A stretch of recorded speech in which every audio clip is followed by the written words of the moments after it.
Palmeirense critica a postura do seu clube contra o Santos e lamenta a liderança perdida. Salve nação rubro-negra, estamos chegando com mais um react aqui em nosso canal. Trazemos um recorte do canal Opina Pouco, link na descrição. Neto perdeu a paciência após derrota em Clássico Paulista pelo Brasileirão 2025. De acordo com ele, o seu time foi covarde, principalmente no primeiro tempo, abrindo mão de ser ofensivo para tentar um empate. Com isso, o Flamengo assume a primeira posição e coloca 3 pontos na frente. Bora acompanhar esse recorte agora. Pessoal, o Palmeiras perdeu esse jogo, não foi pelo segundo tempo. O Palmeiras perdeu esse jogo pelo primeiro tempo. Por incrível que pareça, o gol saiu nos minutos finais. Só que o Palmeiras ele perde esse jogo quando ele escolhe abrir mão da partida.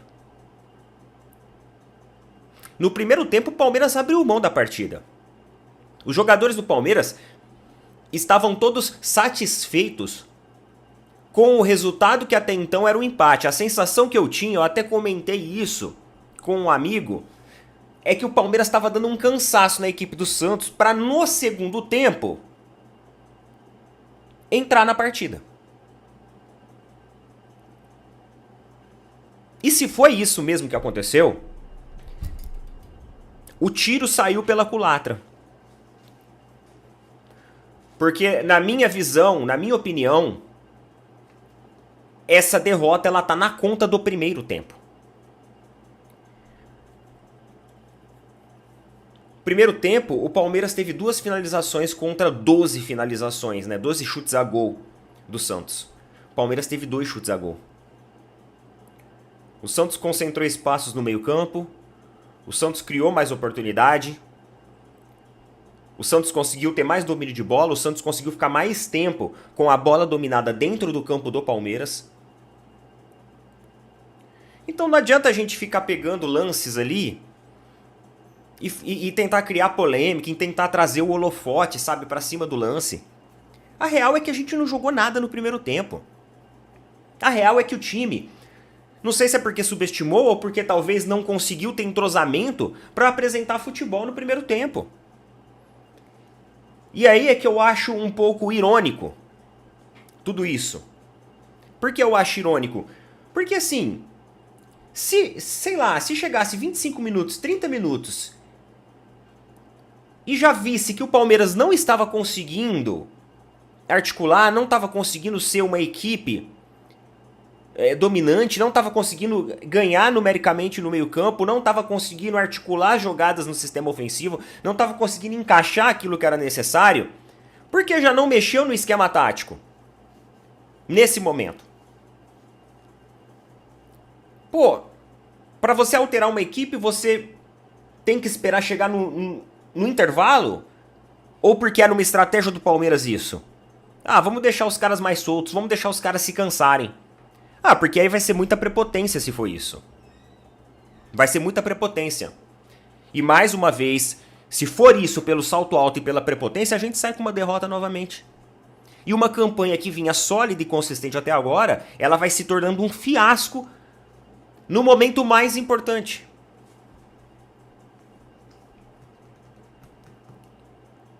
Com toda a sinceridade do mundo, a equipe reserva que a gente tem tinha total condições de apresentar um futebol melhor no primeiro tempo. No segundo tempo, o Abel mexeu na estrutura de jogo. Obviamente que teve as suas alterações também. A gente não tinha muita opção de alteração no banco. A sensação que dava até que o Santos tinha mais opção, né? Porque colocaram ainda o Rollaser no final. E manteram a vaidade de deixar o Neymar em campo.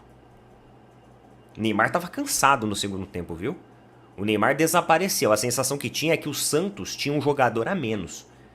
E mesmo assim o Palmeiras pressionou sim, criou oportunidades, jogou melhor a maior parte do segundo tempo. Só que no finalzinho, quando o Vojvoda coloca o Hollister, sei lá como que chama esse cara, enfim.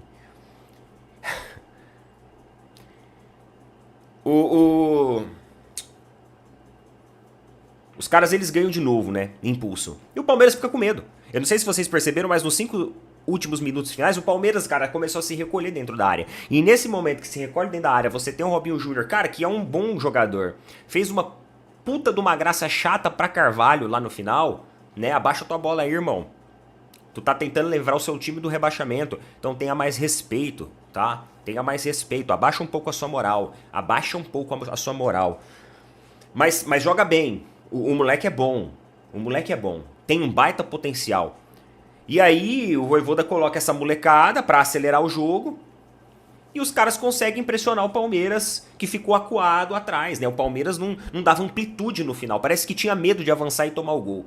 Então, o conservadorismo do primeiro tempo frente a uma apatia, onde a sensação que a gente tinha é que a gente tinha jogadores a menos, Aníbal Moreno fazendo uma partida muito ruim, levando cartão ali à toa, depois teve o Maurício, os caras estavam combinando um revezamento de faltas em cima do Neymar, começaram a se lascar por causa disso, porque o juiz pegou e começou a aplicar cartão mesmo.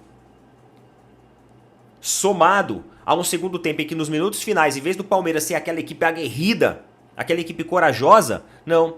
O Palmeiras jogou suas linhas para trás, se afunilou dentro da sua própria área e deixou o Santos fazer o que tem de pior, que é aquele gol no final do jogo, que aí você não tem mais tempo de fazer nada. Aí tu não tem mais tempo de fazer nada. E dito isso, eu não preciso dizer para vocês como que fica a tabela do campeonato agora. Vocês já sabem já. Vocês já sabem, ninguém é idiota aqui, né? Vocês já sabem já. Vocês já sabem. Nem preciso dizer. Uma apatia no primeiro tempo que custou caro. Custou caro. O primeiro tempo saiu caro pra gente. Ah, Neto, mas você não vai colocar essa derrota na conta do segundo tempo? Não. Vou colocar na conta do primeiro tempo. Foi o primeiro tempo que foi um reflexo disso. Porque o primeiro tempo dominante do Santos fez eles enxergarem o Palmeiras de outra forma. Eles enxergaram o Palmeiras como uma equipe frágil. Como uma equipe que, se eles insistissem ali, uma hora eles iam fazer o gol. E eles fizeram um gol. Eles fizeram um gol, um belo gol ali, numa ótima jogada. Uma jogada que o Palmeiras não fez no jogo inteiro. Mesmo que o Palmeiras criou as chances, o Palmeiras não teve uma jogada bem trabalhada da forma que o Santos teve no final, onde fez o gol. O Palmeiras não teve uma jogada daquela em nenhum momento do jogo hoje. E a gente deve assumir essa responsabilidade. A gente não pode se isentar disso não, tá? Não podemos. O Flamengo voltou a assumir a liderança do Campeonato Brasileiro em um momento decisivo da temporada, restando apenas 5 rodadas para o encerramento da competição. A retomada do primeiro lugar ocorreu após uma combinação de resultados que favoreceu diretamente o time carioca. Além da goleada por 5-1, aplicada sobre o Sport, o rubro-negro contou com a derrota do Palmeiras diante do Santos. A vitória convincente na Arena Pernambuco não apenas devolveu confiança ao elenco, como também recolocou o clube no topo da tabela, recolocando o Flamengo como principal candidato ao título. Com esse desfecho, o Flamengo alcançou 71 pontos, abrindo uma vantagem de 3 sobre o Palmeiras, que permaneceu com 68. As duas equipes atuaram em confrontos adiados do calendário original, o que fez com que finalmente igualassem o número de partidas disputadas. Agora, com ambos os times tendo 5 jogos restantes na competição, cada detalhe se torna crucial. Cada assume peso decisivo, e cada ponto passa a representar a diferença entre a glória e a frustração. O Flamengo havia perdido a liderança ainda na 27ª rodada, quando foi derrotado pelo Bahia por 1-0, e desde então viveu uma intensa alternância na disputa pela ponta com o Palmeiras. A equipe rubro-negra retornou ao Rio de Janeiro na madrugada, posterior ao duelo contra o Sport, e já iniciou a preparação para enfrentar o Fluminense, em clássico marcado para a noite de quarta-feira, no Maracanã. Entre os destaques da vitória sobre os pernambucanos, esteve Bruno Henrique, que voltou aos gramados, depois de ter sido liberado pelo Superior Tribunal de Justiça Desportiva. O atacante participou ativamente da virada, marcando o terceiro gol do Flamengo, e sendo, mais uma vez, decisivo, em um momento crucial. Após a partida, Bruno Henrique declarou que sua principal intenção agora é virar definitivamente a página dos acontecimentos recentes e focar totalmente no desempenho dentro de campo, especialmente na busca pelo título da Libertadores, objetivo que o elenco inteiro tem como prioridade. Bruno Henrique recordou a trajetória que vive no clube desde janeiro de 2019. Quando chegou ao Flamengo, segundo ele, o carinho constante da torcida foi essencial para que se mantivesse firme diante das turbulências recentes. O jogador afirmou que sente gratidão eterna e que, se pudesse, abraçaria cada um dos cerca de 45 milhões de torcedores. Relatou ainda a emoção vivida na chegada ao Recife, quando um pequeno grupo de flamenguistas o esperou diante do hotel para demonstrar apoio e afeto. Aquele gesto simbolizou o abraço coletivo da imensa nação rubro-negra. Ao comentar sobre a polêmica que resultou em seu julgamento no tribunal, Bruno Henrique lamentou a forma como o caso foi tratado em parte da imprensa e nas redes sociais. Segundo o atleta, houve excesso de críticas, muitas vezes carregadas de raiva e até de ódio. Ele afirmou que não pretende responder diretamente a ninguém, pois sua única resposta será dada dentro de campo, com trabalho e dedicação ao Flamengo. Reforçou ainda que não carrega ressentimentos e deseja que Deus abençoe até aqueles que o criticaram com dureza. O atacante reafirmou que está à disposição do clube para todas as partidas restantes da temporada. Ele já soma 53 jogos disputados, 13 gols marcados e 2 assistências. Disse também que, mais do que dentro de campo, quer contribuir com sua experiência acumulada ao longo dos anos de Flamengo, servindo como referência para o elenco, especialmente para os jogadores mais jovens.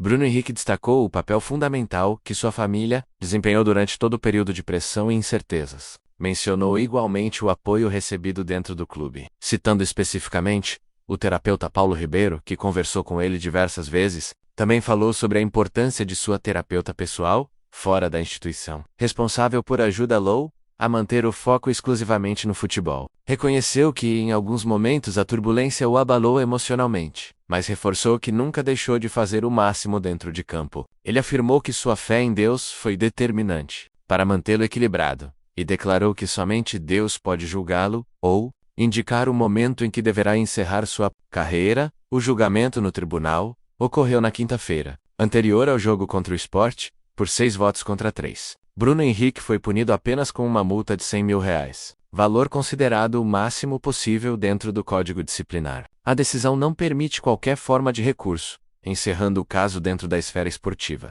O jogador participou da sessão de forma virtual, acompanhado por representantes do clube, entre eles o advogado Michel Assef Filho, além de seu empresário e outros profissionais do setor jurídico do Flamengo.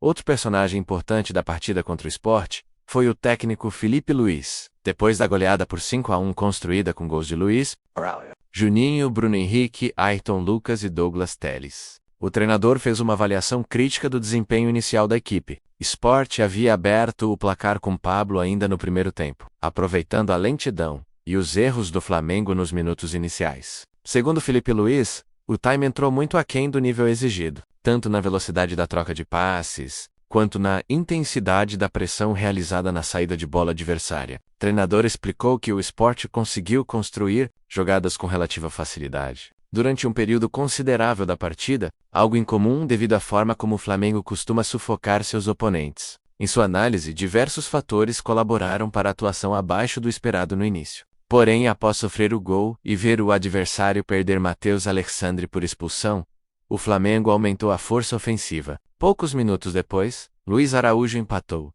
e logo em seguida, Ramon Menezes recebeu o cartão vermelho, deixando o time pernambucano com 2 jogadores a menos. Com ampla vantagem numérica, o Flamengo tomou completamente o controle das ações no segundo tempo, marcando mais 4 gols e definindo a goleada. Felipe Luiz também falou sobre os desafios que enfrentará para montar a equipe para o clássico contra o Fluminense. No confronto contra o Sport, o treinador não pôde contar com 12 jogadores, entre eles, 7 convocados por suas seleções. 5 desses atletas devem retornar ao Rio de Janeiro, poucas horas antes da partida do meio da semana. O técnico explicou que avaliará individualmente a condição física de cada um, reconhecendo que dificilmente todos estarão em condições ideais de jogo. Ainda assim, mostrou confiança de que alguns serão capazes de ajudar, especialmente pela juventude e disposição do elenco. A ausência de meio-campistas de origem sem Arrascaeta e Carrascal também foi apontada pelo treinador como um desafio tático relevante. Felipe Luiz explicou que durante a semana realizou diversos testes antes de definir a escalação utilizada em Pernambuco e que repetirá esse processo antes de decidir quem vai a campo no clássico. O técnico rubro-negro igualmente comentou sobre o caso envolvendo Bruno Henrique, ressaltando que a absolvição do jogador das acusações mais graves não teve a mesma repercussão que as suspeitas iniciais. Felipe lamentou que, como sociedade, muitas vezes se condenem pessoas antes que haja julgamento definitivo. Ele afirmou que espera que o episódio sirva como lição coletiva para que se evitem conclusões precipitadas e julgamentos injustos. A recuperação da liderança do Brasileirão, o retorno de Bruno Henrique, o bom desempenho ofensivo apresentado contra o Sport e a perspectiva de volta de alguns convocados criam no Flamengo um clima de otimismo moderado, mas ainda assim, palpável. Faltando 5 rodadas para o fim, a equipe sabe que seu destino depende exclusivamente de si mesma. A confiança aumentou, porém a consciência de que não haverá jogos fáceis. Cada partida será decisiva. O Flamengo volta ao Rio com a responsabilidade de manter a concentração elevada. A diretoria, a comissão técnica, os jogadores e a torcida compartilham a certeza de que a reta final será intensa, emocionalmente pesada e tecnicamente exigente. Mas também reconhecem que, diante das circunstâncias, o Flamengo voltou a depender apenas de seu próprio desempenho para conquistar mais um título nacional. No ambiente interno, a palavra de ordem é foco. Os atletas sabem que qualquer oscilação pode colocar em risco todo o trabalho realizado ao longo da temporada. A experiência de jogadores como Bruno Henrique, Felipe Luiz e outros líderes do elenco será fundamental para garantir que o grupo se mantenha equilibrado, especialmente diante de pressões externas, críticas e especulações. Ao reassumir a liderança, o Flamengo não apenas recupera uma posição na tabela, mas reforça um sentimento de identidade. A convicção de que, independentemente das dificuldades, permanece como um dos protagonistas do futebol brasileiro. A trajetória até aqui foi cheia de altos e baixos, mas o momento atual sinaliza força, união e confiança renovada. A luta pelo título ganha um novo capítulo, e o Flamengo entra nas últimas rodadas com a sensação de que o roteiro volta a estar em suas mãos.